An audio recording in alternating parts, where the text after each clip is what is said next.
Welcome to Kenton's videos. Enjoy the video. You begin by opening Google Slides and selecting a template or blank deck. Do that now. First, set your title slide with presentation name, class, and your name so viewers orient immediately. Next, pick an aspect ratio like 16:9 and choose a color palette that matches your assignment. This keeps visuals consistent. Once done, create a slide master for fonts and placeholders so every slide follows the same structure. This saves time and avoids messy reformatting later. Now build your content slide by slide with purpose. Use predefined layouts and the slide master to place headings, body text, and media consistently.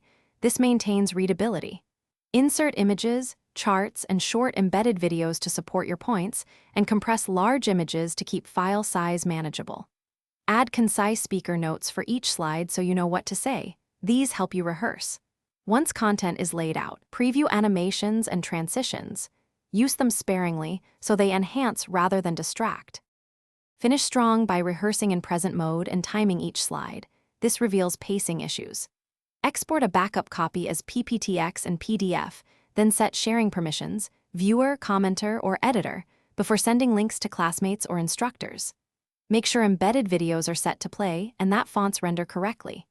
If something breaks, first check media formats and re-upload problematic files, then clear your browser cache or try a different browser. If permissions block access, update link settings. Thanks for watching. Consider subscribing if we helped you.